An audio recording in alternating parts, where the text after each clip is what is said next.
Hey y'all, welcome back to the Be Like D channel. It's your girl D coming back with another review of Queens season 1 episode 3. Your girl wearing glasses today, so ignore the glare, okay? And just get into it.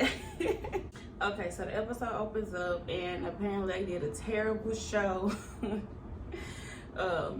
Valeria evil ass fell through a hole and landed on Brandy. They thought that was the start of the terrible the terrible night, and apparently they took a 7-minute break, and Eve over there, aka Brianna, over there on the phone with her with one of her babies, talking about, "You are my sunshine." I'm like, oh no. I'd be so mad if I bought some damn ticket to a show and they taking a break, and then it's for 7 minutes, and then you're like, what the hell going on? And then the bitch fall through a hole. And then Jill the Thrill forgot her lyrics. She like, I forgot my lyrics, yo. Hell no. That whole performance was unprofessional. And they over there reading the article that's basically telling them that and saying that they act as terrible and they middle-aged women. Yada yada yada. But the world have they have an appetite for nostalgic acts. That's why they can't grow and do whatever, blah blah blah. So they all like, we can't never come back from this. And so now after that article, they all in their feelings and they thinking they need to change the group. Now they saying they need to do new music, and then they go into the booth, and then Eric played him a beat, and then especially it's like, oh yeah, okay, I like that one. And they like, nah, I don't like that one. And she was like, we the nasty bitches. She was like, but then Jill was like, are we really? I mean, it's starting to feel disingenuous. I'm like, oh, now you done flipped your whole script. I mean, well, they been feeling like that.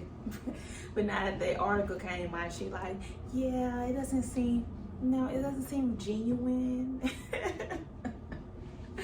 So now she's like, but that's what we do. You know, I pick the beat. I lay out the lines, and then y'all, you know, I lay out the concept, and then y'all add y'all stuff in. So I'm like, oh, so she was writing raps for the group. Okay.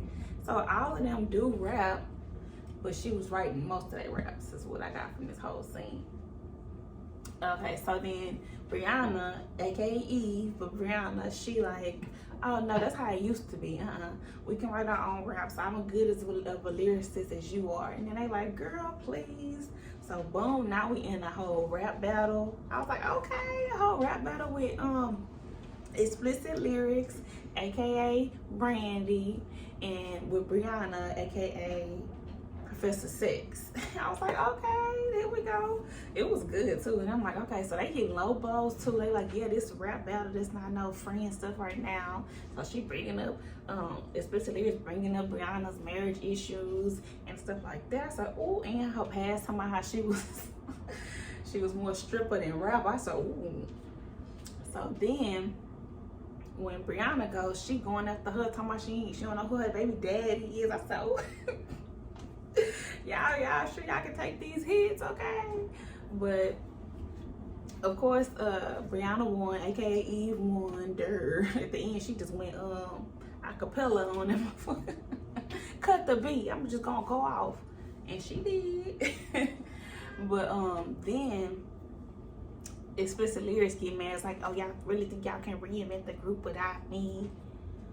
All right, and then she walk off and leave. They're like, why you gotta be like that? Because she gotta be like that. I told y'all Brandy was gonna be the dramatic one in the group. I already knew that. Knew it. But anyway, I don't know if I mentioned it, but the rap battle was to determine if explicit lyrics was gonna write their raps or if they was gonna all be able to write their own raps. So Brianna won, so now they all get to write their own raps. And explicit lyrics is mad.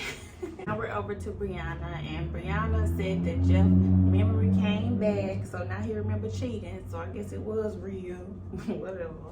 But she's like, so you know, she can't stand to be around him, yada yada yada. Then she go to take care of him. He got like, ugh. When she in the midst of trying to write her rap.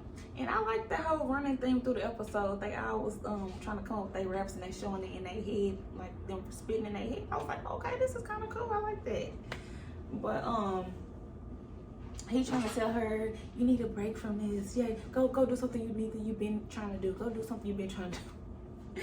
And guess where she go? To the lawyer's office, the divorce attorney office, okay? To figure out her options, because all the girls said she need to know, even if she don't go through it, she need to be ready for a divorce in case she do. Because Valeria was right with her little evil ass. She was like, women don't prepare for divorces the way men do. I'm like, okay, girl, that's a little nugget of truth right there. But anyway, so the lawyer is basically telling her that she needs to be prepared for a fight. And then she's like, well, it ain't gonna be no fight, it should be fine. And she's like, no, I tell everybody when they come in here, be ready for a fight, because they always think they know the person they married, and you don't. Ain't that why you in here? And so while Brianna's at the lawyer's office, she get a call from the school. So now she up at the school, and apparently Jeff done got the same call, so he there. And the administrator, whoever it was, got the nasty bitch necklace in her hand. So the little girl apparently done brought the shit to school, and then she been saying bitches.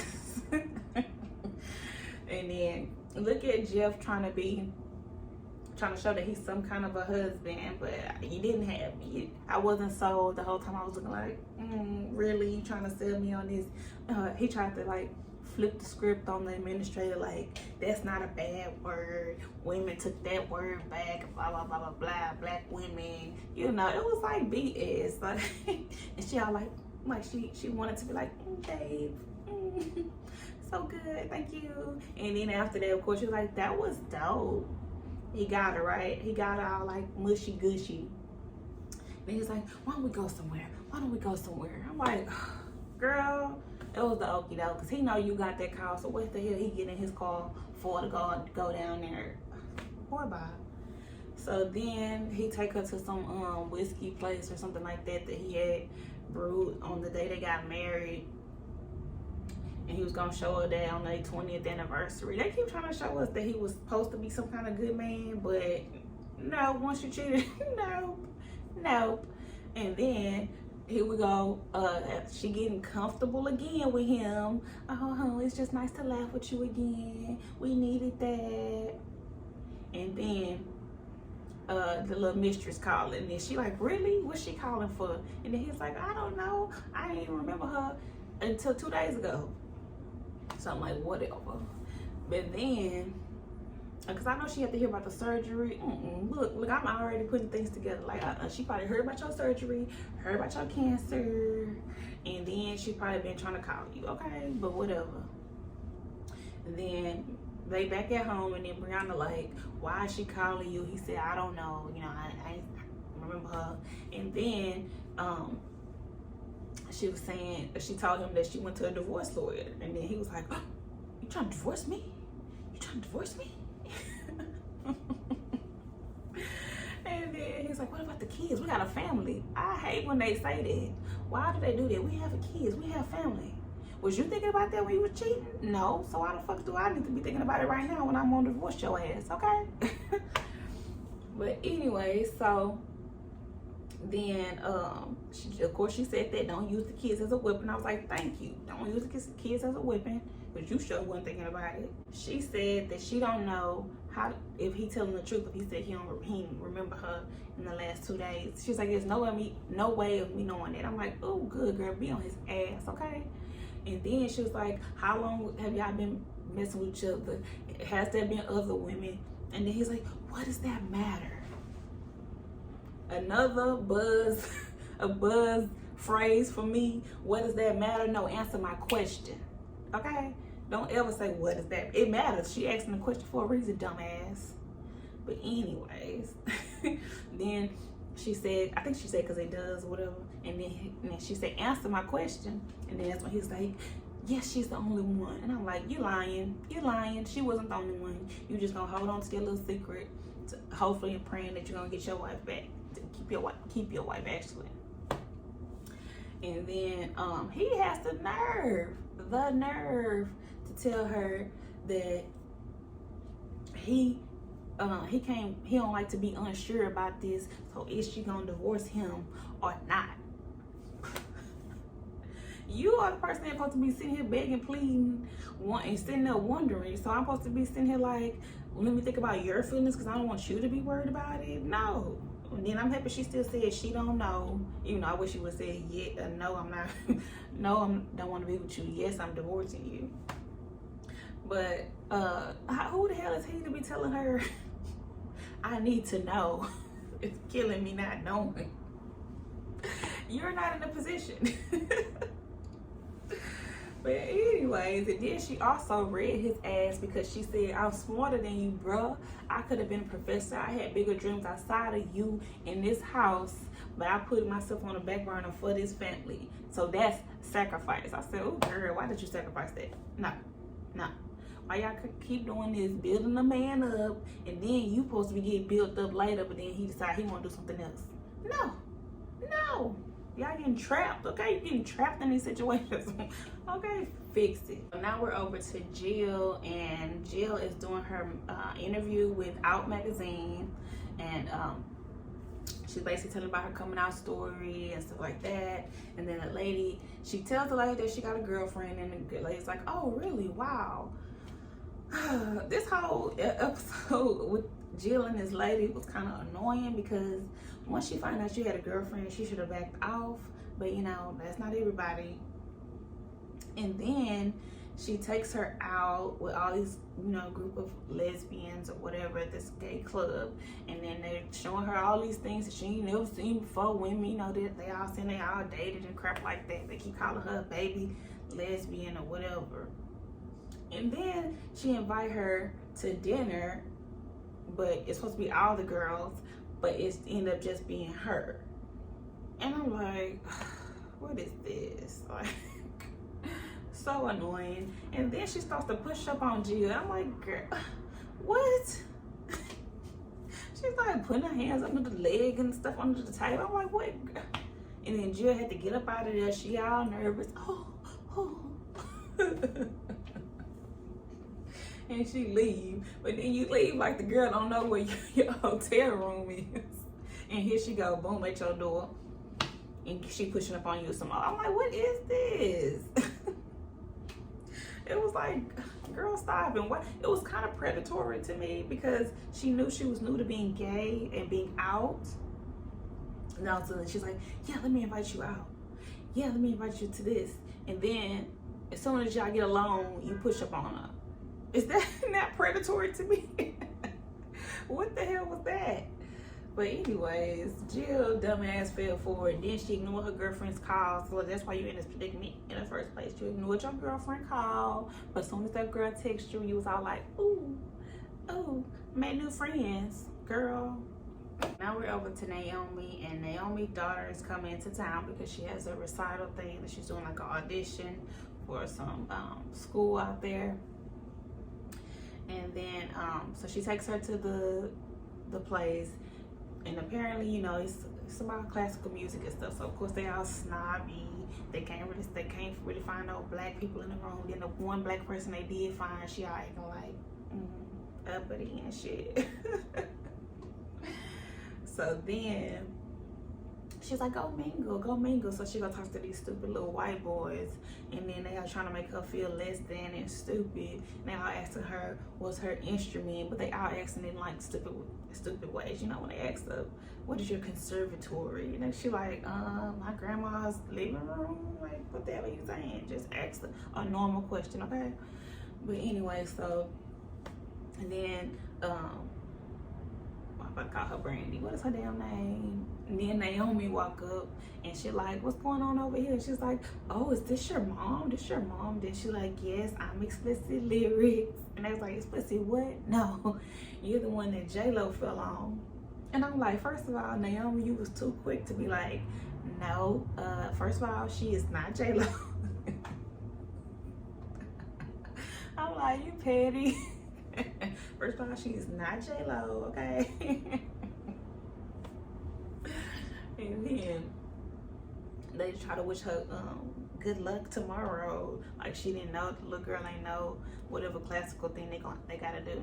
So then she go to practice, and then the daughter, she playing Cream on the thing. Her little piano skills was real cool, real dope in this episode. And then she nervous, she upset that the boys made her feel like she was less than, she wasn't gonna be able to do it. And then of course Brandy tried to talk her up. She was like, I didn't raise you to be something. I'm like, girl, why did you say I ain't raised you to be? You ain't raised. And of course that triggers old girl, and she all mad like, why did you even here? I don't even get nervous. It's your fault. Why you always got to turn something into a Michelle Obama moment? And then Naomi was like, why you always gotta take shots? I'm just trying to support you. And then she was like, well, I don't want to screw you up more than I have. And then she leave and storm out. I'm like, girl, you didn't stop leaving and storming out, especially on your daughter, because that's what she learned, okay? But anyway, so then she's sitting in her car, she writing her rap. You know, it was a nice little thing they're gonna add at the end, I think. Whatever about, you know, the girl being her heartbeat and shit like that. It was cute.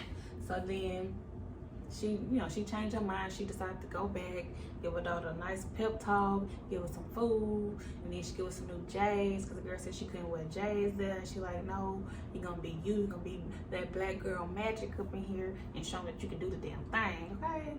So then her performance come up, she kill it. She put in the set they wanted them to do. And then she came out of nowhere and then started playing Cream again. Then she played Bodak Yellow. Then she played Crush on You, or something like that. And it was all cool. All on the piano. Okay, I was like, okay, bitch.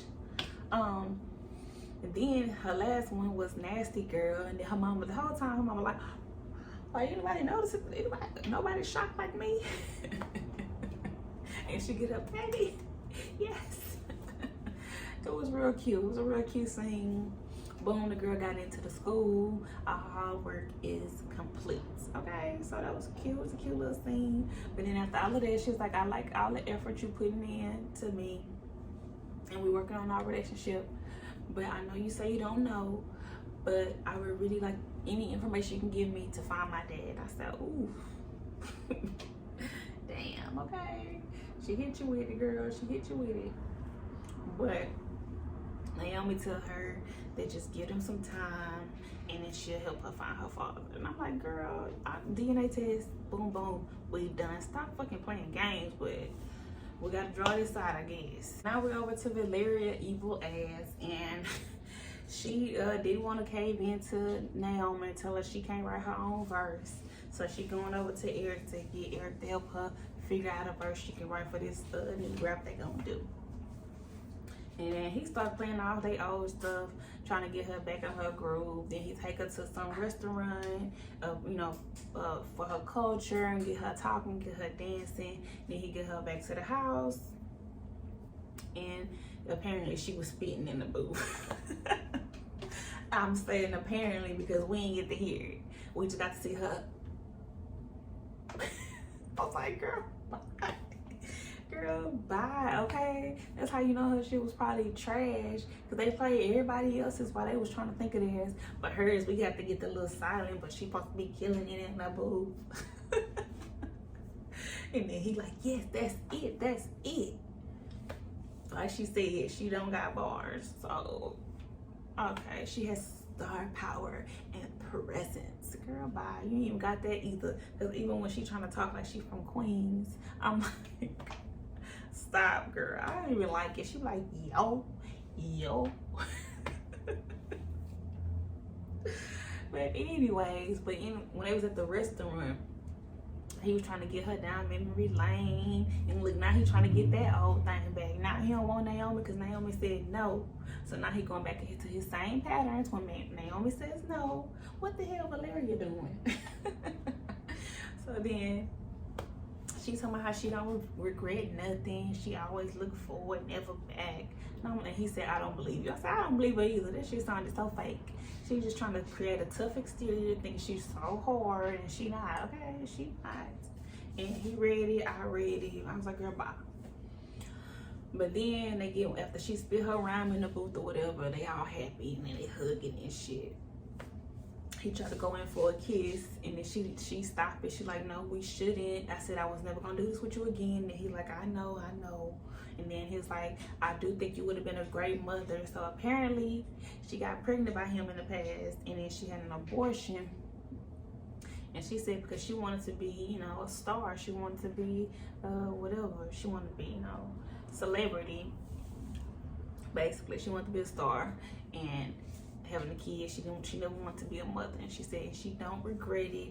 She don't regret it at all. I was like, damn girl, okay, be hurtful. Be hurtful to the man, okay? You telling him you don't regret having his kids, okay? But I mean, he kind of deserved it.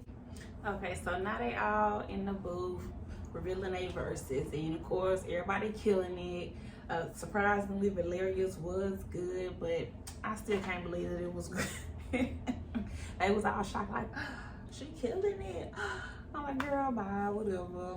Okay, then she still wasn't believable when she was acting in the moment.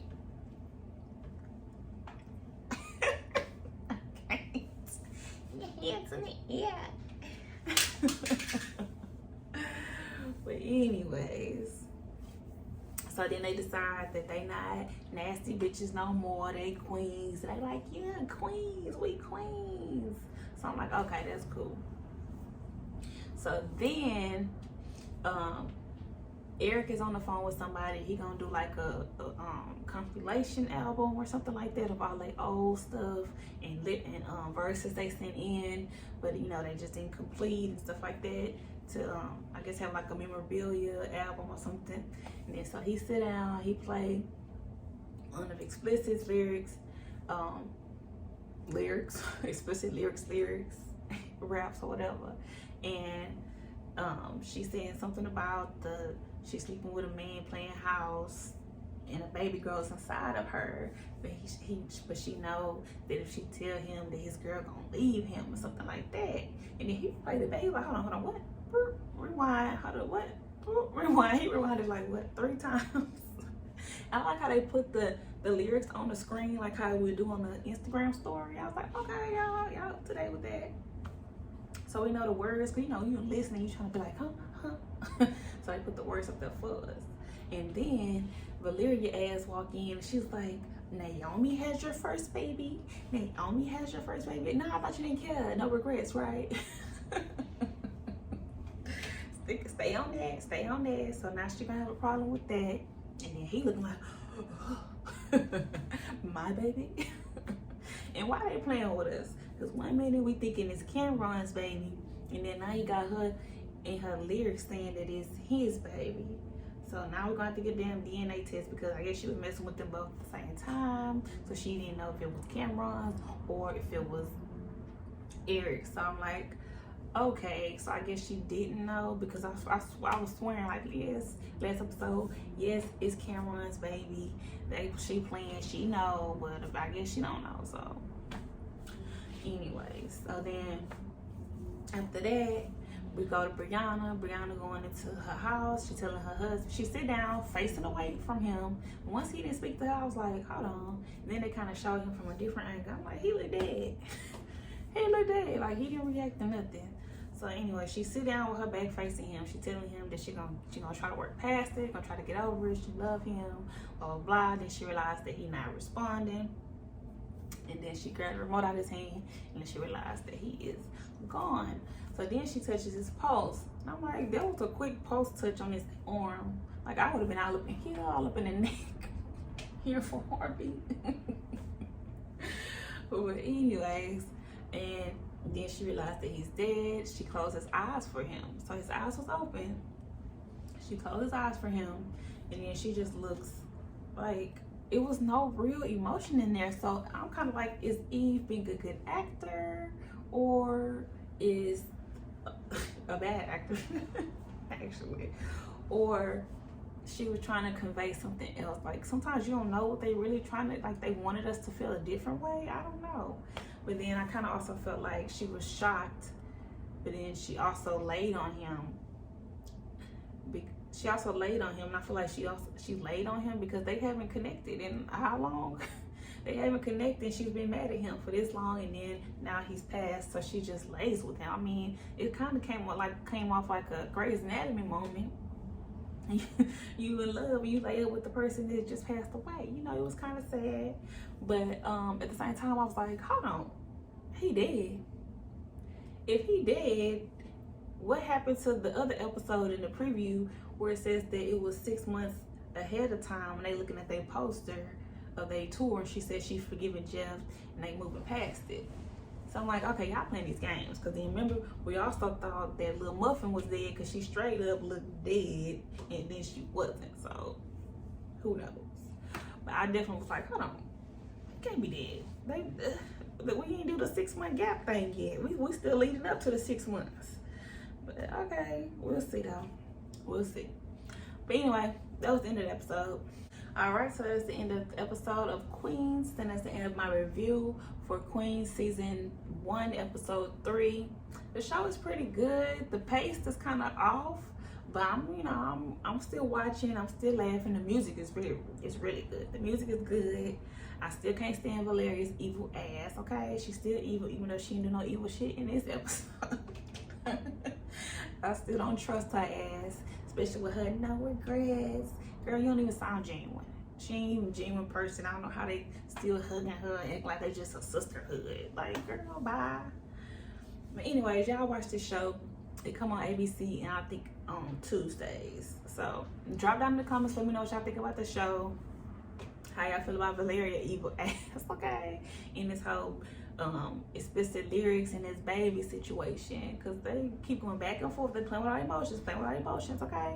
So drop down in the comments, let me know what y'all think. Remember to like, comment, and subscribe to the Be Like Dee channel, okay?